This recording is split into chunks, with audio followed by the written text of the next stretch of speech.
For decades, roller coasters nearly exclusively used some form of lift hill to bring the ride's train up to its highest point before allowing it to drop towards the ground. This would provide the trains with enough energy to complete the remainder of the ride's circuit. But, over time, designers of roller coasters have discovered alternative methods of giving the trains energy. The introduction of the roller coaster launch revolutionized the game, drastically changing the amusement industry and paving the way for a whole new type of ride design. But where did it all start? What were the world's first launch coasters actually like? This video is sponsored by Skillshare. Stick around until the end to get your 2-month free trial. The history of the launch coaster begins in 1977 with not one, but two different companies, Aerodynamics and Schwarzkopf, both roller coaster manufacturers, designed and installed the world's first modern-day launch coasters. Funnily enough, both rides achieved a very similar result, but each with a different method. Aerodynamics opened their first launch coaster with the debut of Demon at Kings Island on the 15th of April 1977. Demon featured two elevated sections of track separated by a vertical loop in the middle. Riders would board the ride's train on the elevated station platform before being accelerated off the raised section of track. They would then complete the loop and come to a stop on the other raised platform. The trains would then be launched backwards, completing the layout in reverse. Both launches were achieved using a simple electrical winch. A pushcar connected to a cable wrapped around the winch could be found behind the ride's train. When launching, the winch would wind in the cable, pulling the catch car along. This in turn would push the train along the track. This setup was replicated on the other side of the ride, meaning guests could be sent back. As a result, Arrow's ride wasn't only the world's first launch coaster, but the world's first multi-launch coaster and the world's first backwards launch coaster. Sadly, Schwarzkopf's design didn't go on to break as many records, though their first launch coaster came in the form of King Cobra at King's Dominion, which opened to guests on the 22nd of April 1977. As opposed to climbing a large structure, guests boarded their train in a traditional station. At the beginning of the ride, the trains were launched forwards into a vertical loop, followed by a large spike. At this point, riders would fall towards the ground, completing the entire layout backwards. They traverse the vertical loop once more, fly through the station, and climb a second spike. They would then roll back into the station and come to a stop.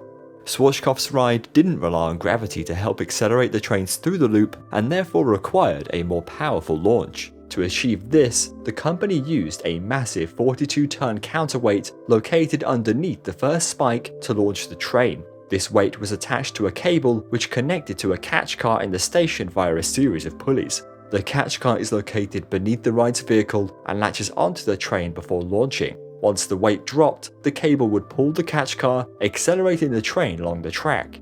The bottom of the shaft housing the weight was airtight, meaning that once the weight got near the bottom, it would begin to compress the air, acting as a brake and slowing its fall. The size and scale of the system allowed for the trains to be launched from 0 to 92 km per hour in 6 seconds, making it the world's fastest launch coaster at the time. Both Schwarzkopf's and Arrow's designs had the same advantages. They used small amounts of straight land, required little in the way of structures, and were relatively cheap. Though Schwarzkopf's weight drop launch worked, they quickly took it upon themselves to implement a new type of launch system onto the second iteration of their shuttle loop coaster. The new design used a flywheel, a large heavy spinning disc, to accelerate the trains. The disc sits adjacent to a large cable drum with a cable connected to a catch car beneath the train. Prior to launching, the flywheel is spun up to a high top speed using motors. Once the launch process began, a clutch would engage the flywheel and drum together, causing the drum to spin, pulling the train forwards. Montezuma's Revenge at Knott's Berry Farm was the first roller coaster to feature Schwarzkopf's flywheel system. It could produce a much faster launch than the previous iteration of the model, accelerating guests from 0 to 88.5 km per hour in just 4.5 seconds. Not only did this increase the top speed of the ride, but also reduce the length of the launch straight. Whilst the initial launch coasters were innovative, their popularity didn't last long. Both companies sold their last shuttle loop coaster in 1980, only 3 years after the official debut. Despite this, Schwarzkopf continued to develop the launch coaster.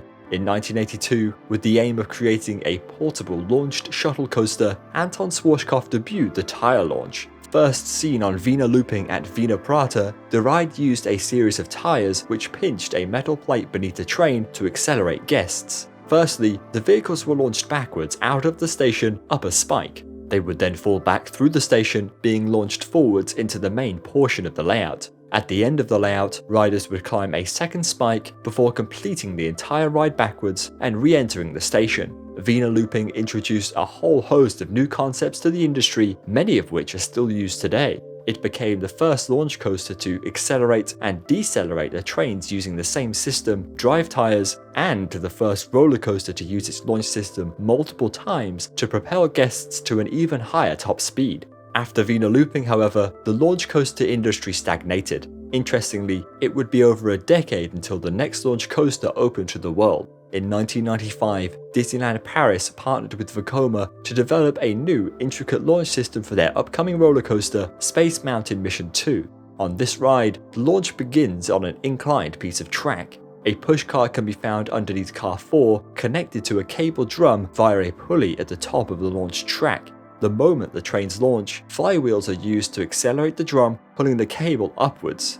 In effect, this winched guests quickly up the incline before allowing them to complete the rest of the ride.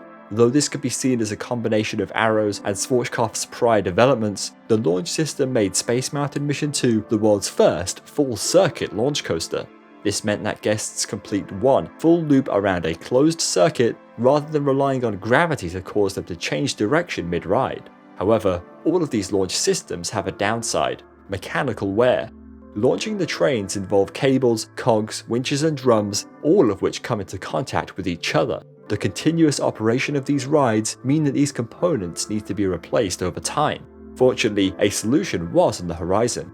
Disneyland Paris and Vekoma had already been trialling a new piece of technology which solved this problem on their Big Thunder mounted ride in 1992. The attraction used LIM drives, linear induction motors, to push the trains around the track at specific moments during the ride. These drives were entirely magnetic, meaning they didn't have to come in contact with any piece of the train, heavily reducing wear and tear. It wasn't long before another amusement company picked up on this technology. In 1996, two new full-circuit launch coasters opened to the public, both featuring this revolutionary new technology. Outer Limits Flight of Fear at both Kings Island and Kings Dominion became the world's first launch coasters to utilize linear induction motors, LIMs. Developed by Premier Rides, the technology uses an alternating magnetic field to push the trains along the track at an ever-increasing speed. To do this, Flight of Fear uses pairs of electromagnets, referred to as a stator, which are placed on top of each other. They feature a small gap in the middle, allowing for a metal fin on the train, often made from aluminium, to slide through. Due to the arrangement of the electromagnets, once they're powered, a travelling magnetic field is created which constantly moves along the track. This magnetic field induces an eddy current within the aluminium fin, causing it to generate a magnetic field of its own, which repels that of the electromagnets. This repulsion causes a force to be exerted on the train in the opposite direction to its relative motion. In this case, the relative direction of motion is backwards, as the magnetic field waves travel forwards faster than the train. As a result, the repulsion accelerates the train forwards to a speed desired by the designer. However, the entire LIM system requires an enormous amount of power to run and isn't 100% efficient. Some of the energy used is converted into heat, which is drawn away from the electromagnets using large fans. To maximize the efficiency of the system, as the train speeds up, so does the electromagnetic wave generated by the stator. Flight of Fear ushered in a new era for launch coasters, becoming the first to utilize magnets to accelerate the trains. But only a year after the debut of the LIM coaster, a new form of electromagnetic launch debuted. The amusement manufacturer Intamin built Tower of Terror at Dreamworld and Superman Escape from Krypton at Six Flags Magic Mountain, the first roller coasters to utilize linear synchronous motors, LSMs. The idea of this technology was similar, yet different to LIMs. Firstly, instead of mounting an aluminium fin onto the train, it's instead equipped with a large permanent magnet, while a series of electromagnets, stators, line the track. The permanent magnet on the train allows for the electromagnets on the track to pass through the middle. To accelerate the train, the electromagnets match the magnetic field generated by the permanent magnet on the train. However, the magnetic field generated by the track is slightly offset. This causes the permanent magnet on the train to be both attracted and repelled forwards at the same time. Effectively, the train rides the electromagnetic field generated by the stator, being accelerated forwards in the process. This method makes LSMs much more efficient than LIMs, requiring less power to run, therefore reducing operational costs. However, LSMs require far more precise control of the electromagnetic motors to accelerate the trains correctly. The speed of the traveling magnetic field must be exactly synchronized with the speed of the train at all times for it to work properly. When it does work, however, LSMs are extremely effective. In the case of the world's first LSM launch coasters, both were able to accelerate guests from 0 to 161 km per hour in just 7 seconds, becoming the world's fastest roller coasters at the time. But LSMs had another trick up their sleeve. The process used to launch the trains could also be used in reverse to slow the trains down. As a result, both rides use the same set of magnets to both accelerate and decelerate the trains. As LIM and LSM coasters have evolved over time, the exact placement of the magnets have varied. Some rides mount LIM systems vertically above or below the train instead of to the side, while other attractions use 2 LSM electromagnets instead of 1, allowing for the permanent magnet on the train to slide in between them.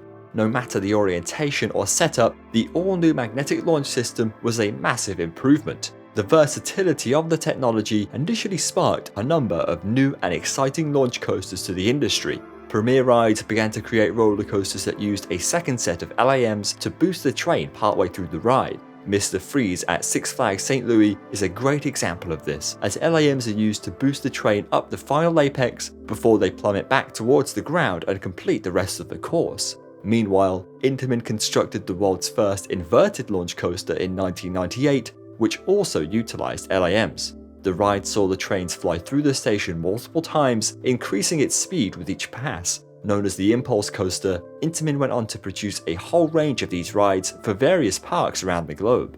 At this point, launch coasters had become mainstream. Universal's Islands of Adventure and its flagship roller coaster, The Incredible Hulk, both opened to the public for the first time in 1999. Manufactured by Bolliger and Mabillard, the Hulk became their first launch coaster, which used drive tyres to accelerate the trains up an inclined track. Meanwhile, close by, Disney MGM Studios debuted Rock 'n' Roller Coaster the same year, a new type of LSM launch coaster. Instead of mounting the permanent magnets on the train, Disney, with help from Vekoma, attached them to a separate catch car, which would hook onto the ride's train.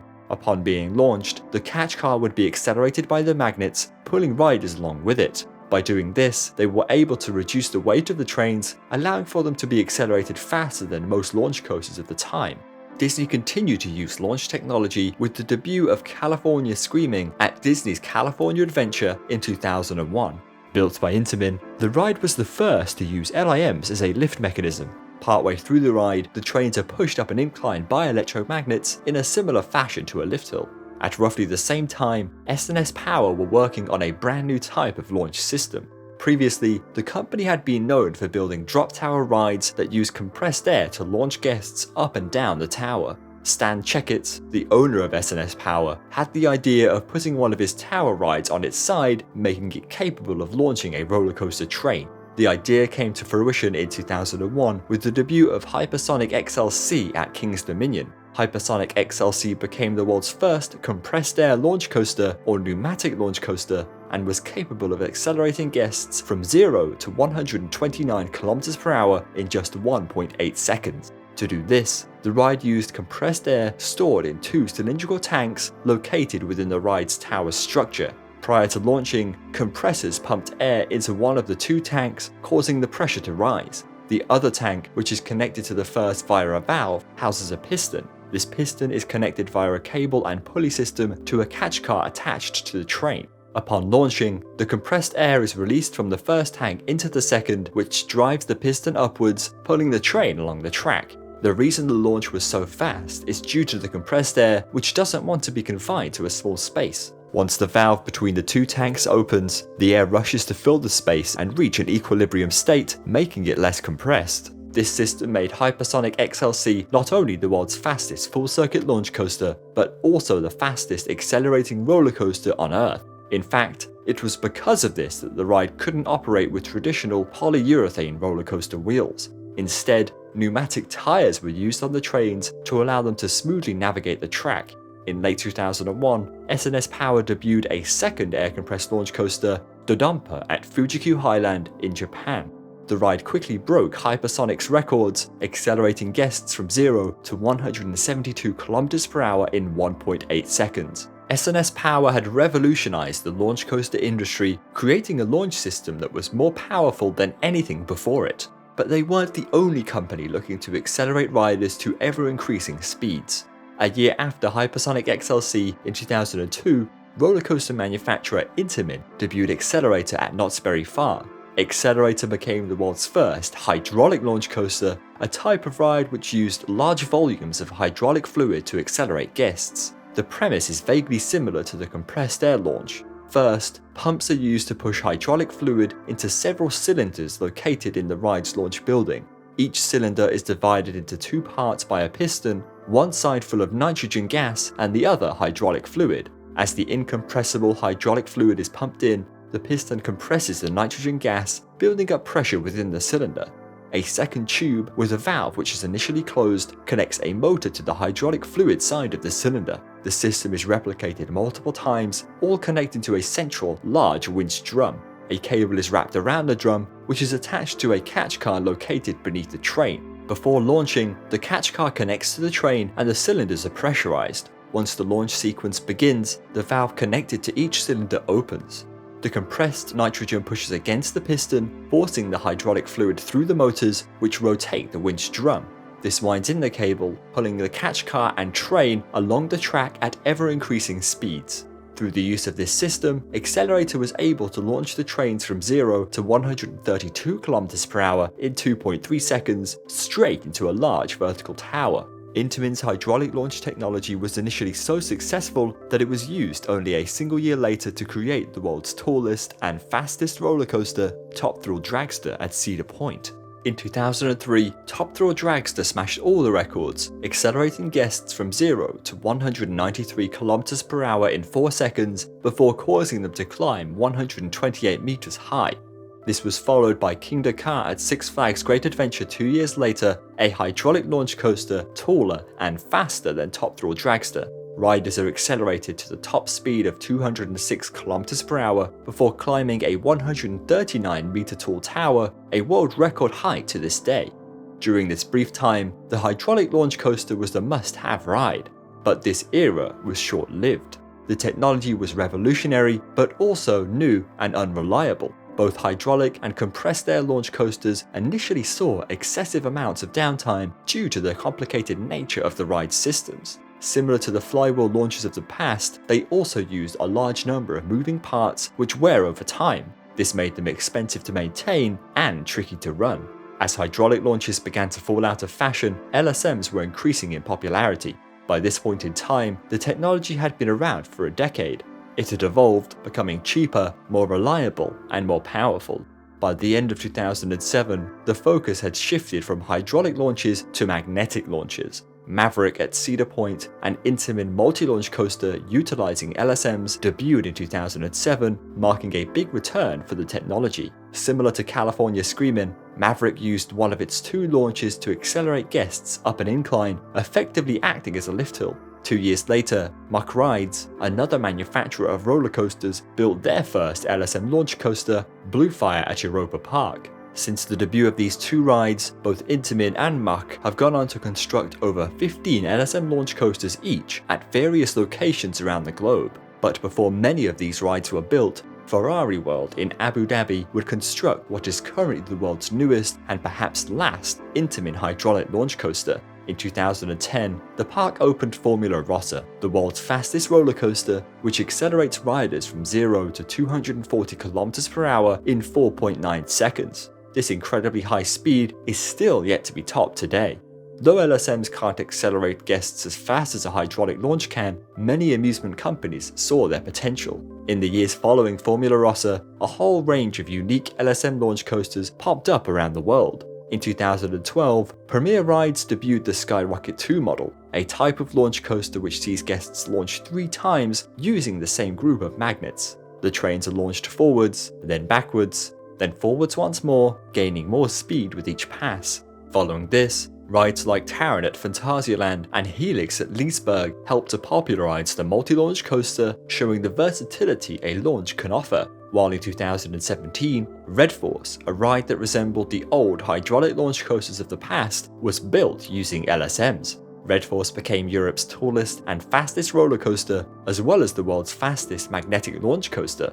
More recently, LSMs have continued to dominate the launched roller coaster market. They've been used to create an ever-increasing number of unique rides, such as Time Traveler, a multi-launched, inverting spinning coaster, and Hagrid's Magical Creatures Motorbike Adventure, a ride featuring 7 LSM launches. Though other technologies like tyre launches are still widely used today, linear synchronous motors seem to be the choice of many.